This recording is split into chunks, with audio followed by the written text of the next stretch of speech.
and welcome once again to Living in the 21st Century. Joining me today is Vasil Shevchenko, former Transportation Minister of Ukraine. Vasil, it's a pleasure to have you on. Thank you for having me, and thank you for invitation, for cooperation. Thank you a lot. Thank you. You know, Vasil, you sent me a clip earlier this week with Russia training kids, recruiting kids for the military. And that's a troubling atmosphere. I heard of that. I used to hear of that many years ago, how dictators would train young kids for the military and to fight wars and so forth. But in this 21st century, it seems a little bit drastic. It seems, I see the urgency for assistance on Russia's part. It shows signs of desperation. Those things capture my attention very much because I believe that desperate people do desperate things under desperate pressure. What you think is the result for Putin to have young children getting trained in the military?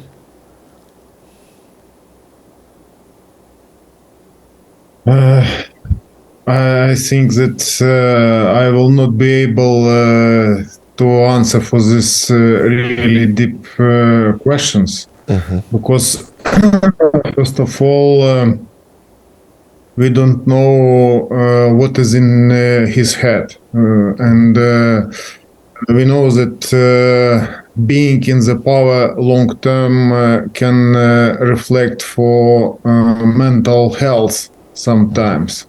And I think that now we have understood that his ideas misleading world and misleading his own country and his own children, and he have committed biggest war in Ukraine since the Second World War, and it have led a lot of casualties. 100,000 people were killed or were wounded at this war, and we know that he tried to play games. He maybe received in his KGB past, and he decided to play it. But he didn't know, and he didn't see this casualties and this poor people who were killed at the battle line. And now he made it again. And first of all, he provoked it because of attempt to demonstrate that he is a powerful person in the world, just to demonstrate that his army is powerful and Russia is strong and rich country. But it appeared after 16 months war in Ukraine, it appeared that he is weak, old, and person who is on the brink of his life and his power. And all the things happened, first of all, thanks our partners, our Western partners who supported Ukraine in our worst time and provide us ammunition, because Ukraine has been fighting with Russia since 2014, but those times they were back so-called insurgents and so-called public republics, which they decided to create at the captured territory, and this was weakening. And then we remember that Putin wanted to demonstrate that he is a person who can order NATO countries, and just before the war, he demanded to withdraw troops and to move influence NATO bloc back. But we know that this bloc was formed just to prevent Soviet Union action and Russia's actions. And it appeared that he demonstrated it in Ukraine and decided to capture Ukraine immediately. But now he have received a lot of casualties, and now he is holding last part of our territory, and he decided to send to Ukraine all his troops he has. He forced to walk all industry at the territory which was occupied just to build fortifications. They are restoring their military industry just to provide a lot of bombs, missiles, tanks, etc. And we know that his action and his so-called team doesn't believe in this victory and doesn't believe that they will manage to defeat Ukraine with Western allies and with Western technologies. And we know that we will demonstrate him, but which price will we have for it? It's main questions: how to defeat him and to save thousand or hundred thousand of lives, and its main. And today we can say that we are together and we are fighting against autocracy and against cruel enemies. Yes. I want to answer this question. Over the weeks, Ukraine had mounted a very large offensive operation against Russia and had reclaimed a lot of its territory. With the insurrection that Russia just experienced a week ago, did that have any positive impact in how the Ukrainian military perceive Russia to be at this point? Yes, but Ukraine forces have started offensive operation, but now they are looking for weak points because it appeared that Russia Federation decided to draft million soldiers, and a big part of them they immediately sent to Ukraine, and at the same time they decided to produce a lot of ammunition to send to Ukraine, and you know that they are using big caliber, and they are transporting it to Ukraine by railway. And for it, Ukraine forces are looking for the way to find support from Western countries, from United States, to have fighter jets, which would allow us to prevent this opportunity to dominate in the sky, because all our offensive operations facing with really heavy artillery fire. For example, we don't have domination our in our artillery power against Russian.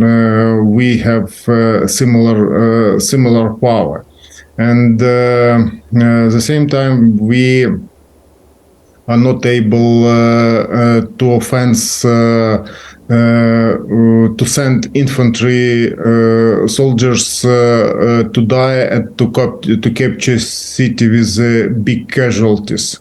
And because if we get Ukraine's Russia border for 1991, it doesn't mean that war will end. It means that we must be powerful all our life, and we will live in these conditions until Russia will exist in this type of ruling under autocracy.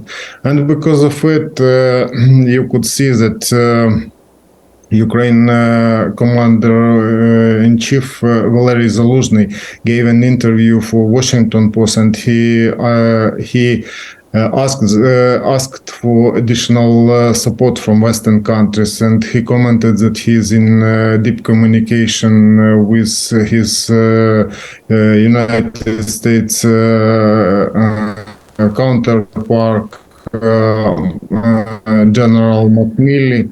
And he commented that he concerning air defense and concerning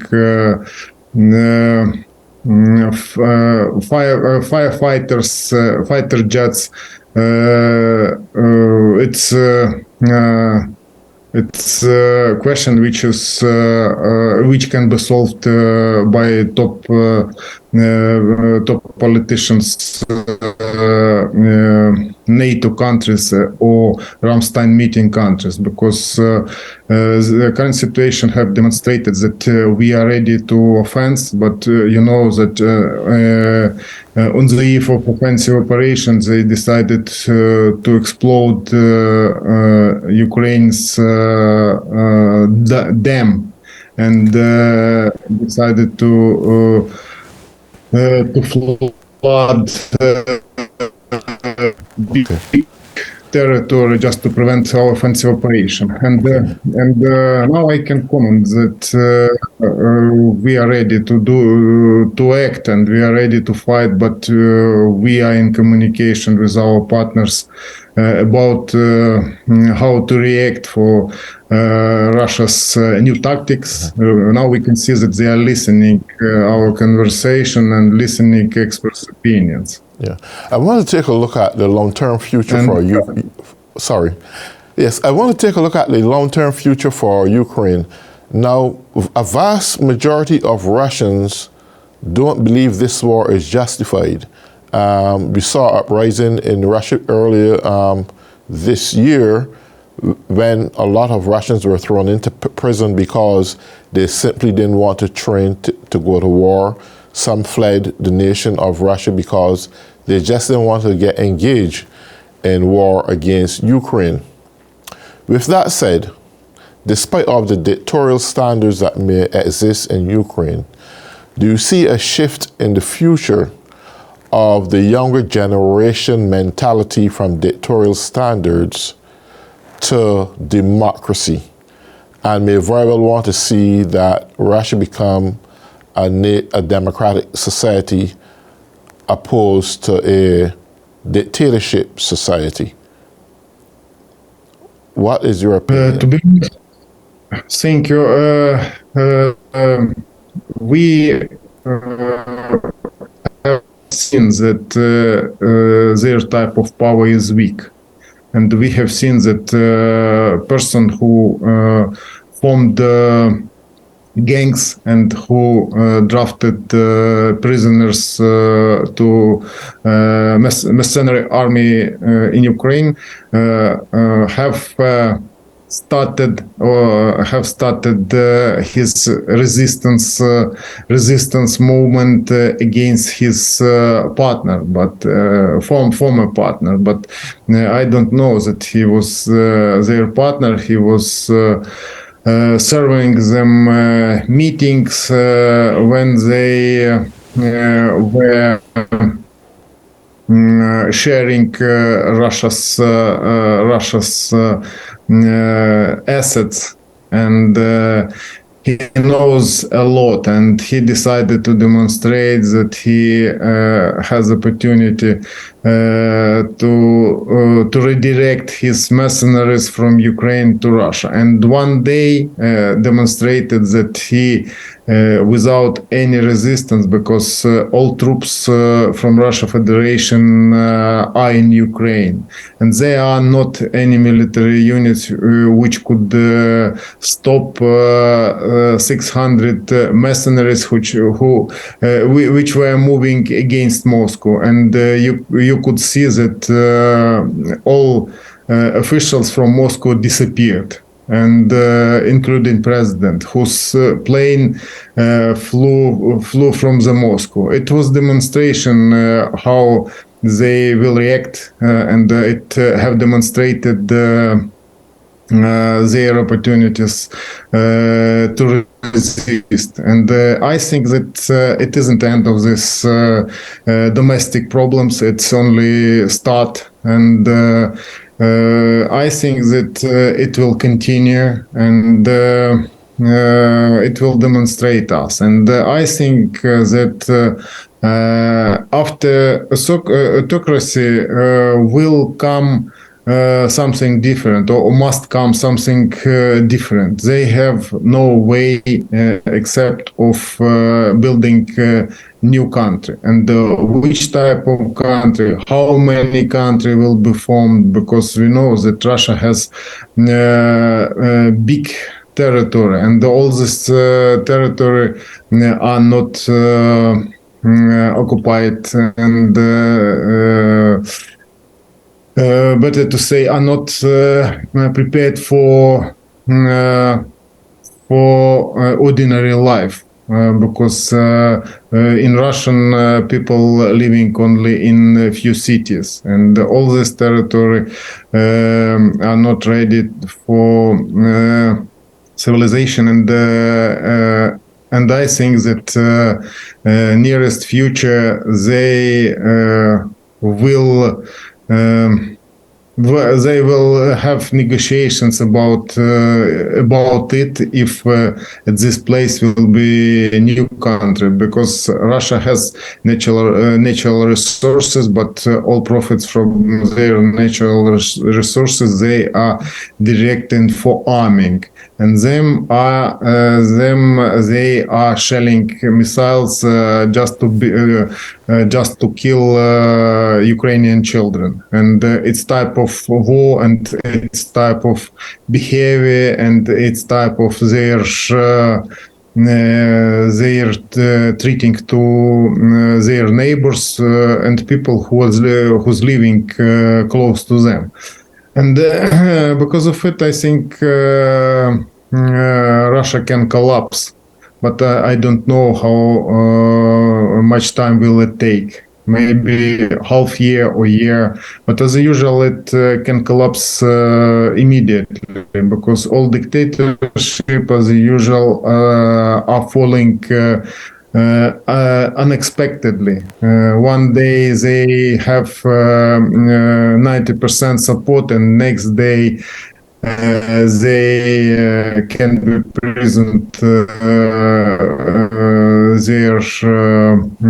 their followers, previous followers, and I think we will see the same. And for us, this situation demonstrated that Russian's country are not powerful, are not effective, and that there are not any executive body, because we saw that all this National Guard units, police units disappeared, because you know that mercenary group leader easily captured a big city with millions people, and they were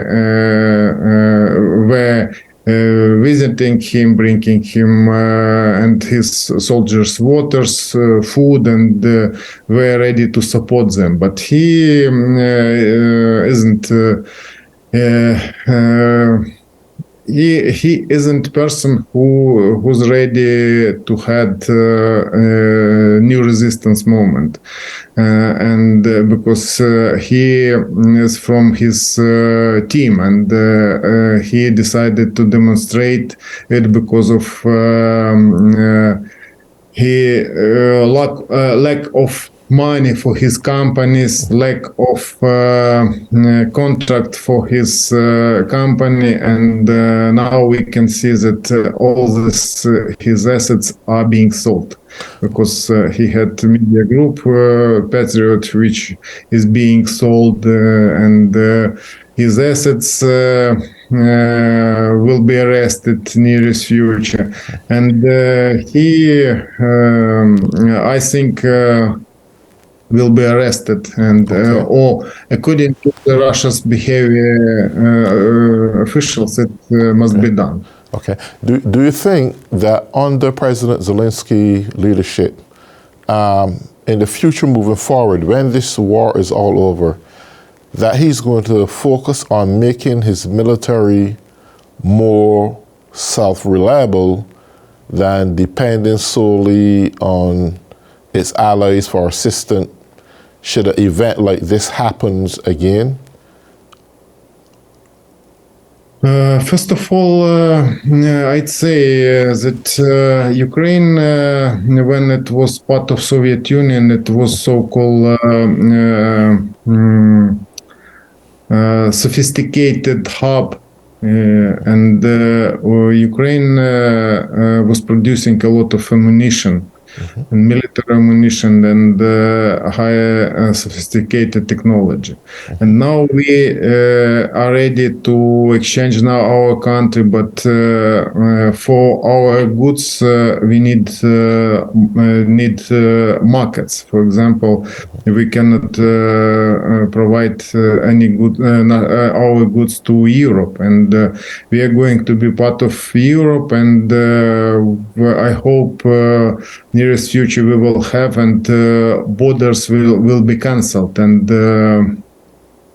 turnover with European Union will give us new opportunities, because we have produced a lot of different type of raw materials. First of all, it's products. Ukraine has 10 place in the world, 10% in the world. Ukraine providing foods, and we can do a lot of more recycling these products and providing European and world markets. But it will happen if we have European market, and will be part of world market. And then we have received the number of proposals from company which is producing, for example, tanks and high sophisticated technology, and Ukraine's domestic industry, which producing drones, are growing. And it's being found by Ukrainians. We every day donates for producing drones in different companies, and we have a lot of it. And after this invasion, world will be militarized, and demand for military ammunition will be growing maybe dozens of years. And because of it, we have good chances to improve our gross domestic products. For example, we have our neighbor's country, Poland, and her budget after after including in European Union had risen 10 times. And it means that we will have similar growth, and we will have additional advantages. And we must know that a new reality will demonstrate us what is more important, and what main ground for producing products will be in the world, because we have a good base for development industry, and now we don't know how China will behave in nearest future, because we have had many times that China tries to demonstrate that they are powerful country, and they try to demonstrate that they are weaponizing, and you know that they have